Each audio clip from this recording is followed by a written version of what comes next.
Another day, another food trip naman ang ating puntahan mga kalipay. Nandito lang yan sa may Balibago, Urban Generation Santa Rosa Highway. At ang tapat nito ay Lamian Jud Lechon Manok. Pero hindi yan ang ating titikman ngayon, kundi itong hotcake ni ate. Oh no!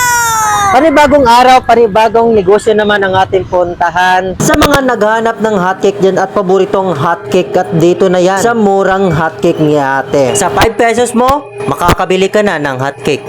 Ito? Hotcake. Ayan. So, ano oras po kayo pupunta dito?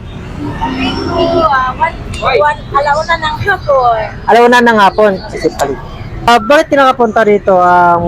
May kakilala or meron kang pamilya dito? Oo, marami. Marami. So, may ilang years ka na nagtitinda ng hotcake? Bago lang, mga 1 year. 1 year? So, medyo matagal-tagal din. So, kamusta naman yung bintahan dito sa hotcake nyo po? Okay lang. Okay lang. So, ano ulit yung kung sakali pupunta dito yung mga followers natin, kailan open or alis? Sa linggo, launa ng hapon, dito kami sa may gilid ng Balibag Lechon Manok sa may Balibago, sa Laguna po. Oo. Mandito Saturday hanggang linggo ng umaga, doon kami sa school sa STI. Bali doon sila, doon nila pupuntahan kung sakaling wala po kayo dito. Okay, sa mga may motor dyan, hanapin nyo lang si ate kung saan po siya nakadestino. Meron din sa may gate ng simbahan at saka sa CGC po. Ate, patikim nga ng isa dyan ng hotcake nyo para matikman natin kung gaano kasarap. Para at least malaman ng mga customer, mga followers natin na nanonood ngayon. Nandito lang yan sila sa tabilang highway ng Balibago at tapat din ng Urban.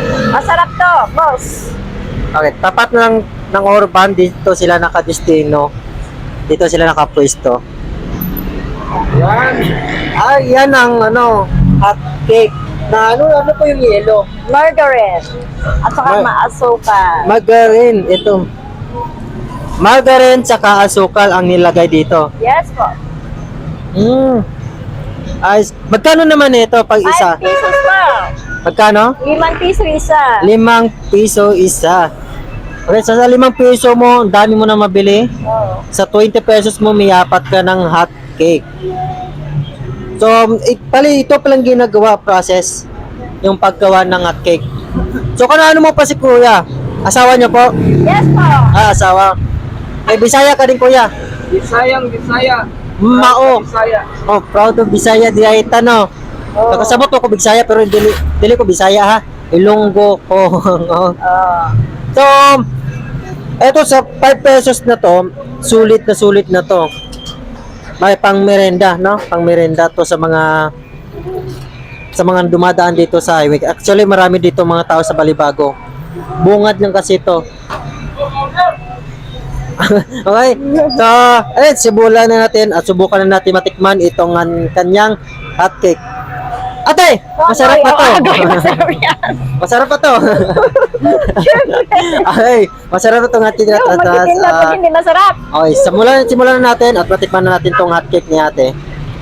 Yung mga kalipay, titikman na natin yung hotcake ni ate. Pero ang hotcake ni ate. Yung hotcake na binibenta ni ate. Ayun. So, titikman natin kung anong lasa at kung gaano kasarap. Lasang hotcake talaga yan. Lasang hotcake. Sarap. 5 pesos mo, sulit na sulit. Saka mura lang talaga. Napakasarap.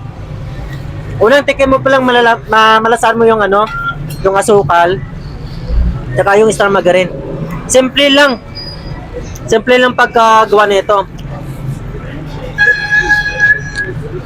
5 pesos mo, meron ka ng hotcake ni ate.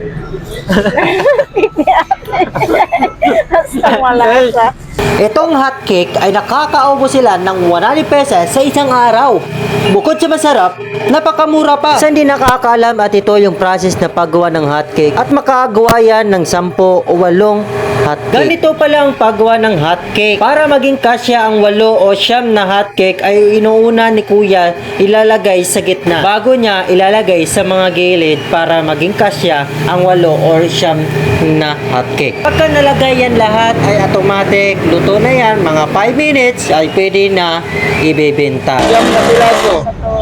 Siyam pirasong 8. siyam o 8. Oo, ang kasya. Ganito pala ang process na paggagawa ng hotcake. So, siyam o 8 ang pwedeng makasya dyan. Ang dami pala ang pwede magawa. Okay, so ganito na yung process niya. Ay naka-display na. Sa mga gustong bumili dyan, punta na po kayo dito sa may tapat lang Orban lang. Nandito sila. At ang tabi niyan ay lechon manok, Lamian Jud. Yun, Lamian Jud. Kung Bisaya.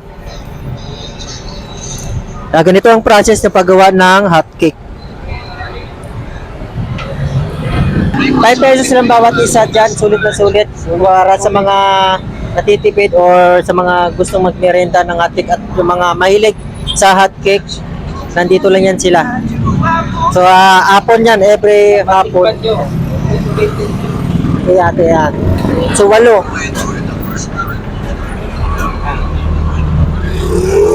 Oh, ano pang ninintay nyo sa mga mahilig mag-hotcake dyan na puntahan nyo na dito sa may Balibago? O tsak, tapos na tayo. Paalam!